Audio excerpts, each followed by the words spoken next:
Hello guys, welcome back to another Monster Hunter Stories 2 video, and today I wanted to share my version of a Dragon Eater regeneration build, which I'm sure there are quite a few of. However, I'm combining mine with the same concepts that I apply to massive damage builds, where I would try and regularly hit the 9,999 damage cap. And this works as a hybrid build because Dragon Eater's health return is based on the amount of damage that you do. So the higher the damage you do, the more health you'll get back, so you're still encouraged to stack as much damage as you can. So for this to work, we're going to need a couple of things, ideally a Dragon Monster, and for that our choices are going to be either Deviljho, Stygian Zinogre, or the Dragon Palamute. And whilst Deviljho does have the highest attack value, we're going to want to prioritize crit chance, which is why I've opted for Stygian, as not only does he have a decent base crit chance, but he's a technical type, and my speed type slots are kind of stacked at the moment, which is why I'm not going for the Palamute. Now the Palamute does have a slightly higher crit rate, but it does have much lower HP and terrible recovery, so it's up to you. The build will work on either.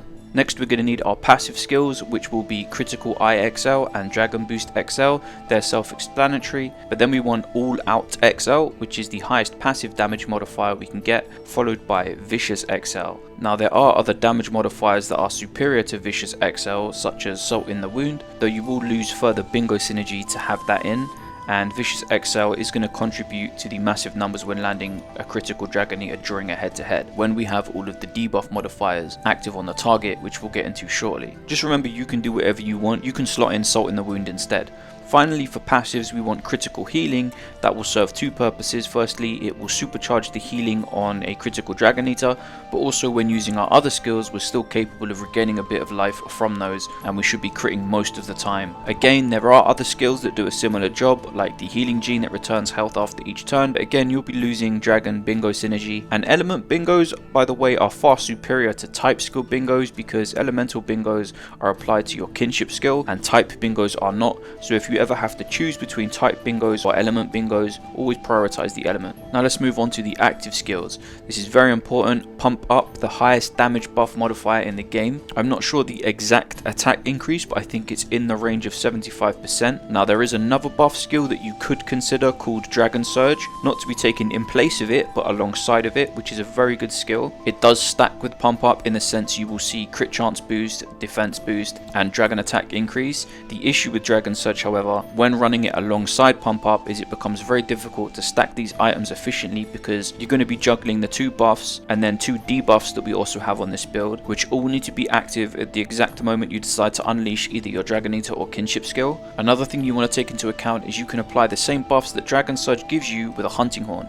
so I personally would recommend skipping this skill, even though it is a very good skill. Now we get into the real crux of the high damage aspect of the build, and you'll probably be seeing these skills on most of my builds regardless of what those builds are, one of which is Hellbreaker, which is a normal speed type move that comes from Bloodbath Diablos, and the other is Thousand Blades, which is a normal tech type skill from Seregios. Now the fact that they're both normal types, even on a quote-unquote dragon build, is completely irrelevant, because the damage contribution you're getting from these skills immensely outweighs the benefit you'd get from a max dragon bingo board, to the point it's not even worth acknowledging. That is because Hellbreaker inflicts defense down, greatly lowers defense I might add, and Thousand Blades inflicts bleed, which effectively doubles your damage on that bleeding target. Also, because Hellbreaker is a speed attack and Thousand Blades is a technical attack, our Dragon Eater is power and we have full type coverage, meaning as long as we're able to maximize kinship generation, we can pretty much utilize this single monster in any matchup. And there are many ways to maximize our kinship generation. Though we don't have any direct kinship utility on the monster build itself, we can of course use a gun lance or have kinship XL on our armor or our talisman, as well as using the mounting charm at the prayer pot. Just as a final comment on the genes, if there was anything you didn't want, or you wanted to swap something out, something like the head-to-head gene, because you thought it wasn't necessary, you could throw in something like Salt in the Wound or Inflict Rate Up, as they will also greatly synergize with the debuffs we're going to be applying via Hellbreaker and Thousand Blades. Also regarding Thousand Blades, if you're wondering why I use that over something like Vacuum on Silverwind Nagakuga, which is an AoE,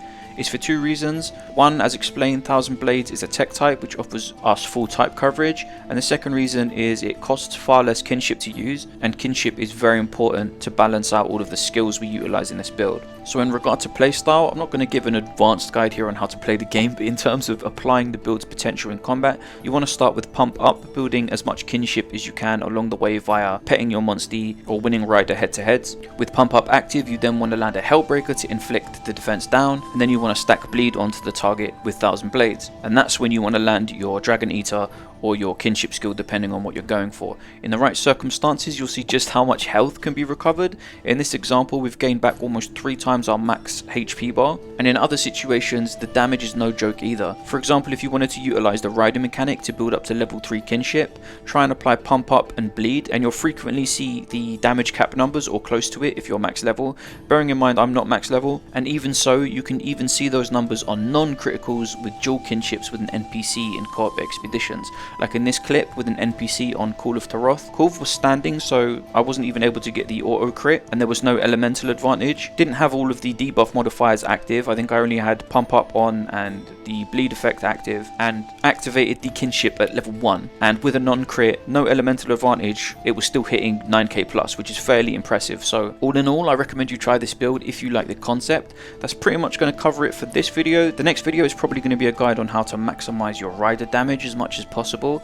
That said, if you have any recommendations for videos you'd like to see, you're welcome to suggest them down in the comments. If you like this video, please hit the thumbs up, and if you're not already subscribed, consider doing so for more Monster Hunter Stories 2 content coming soon. Okay guys, until next time, take care.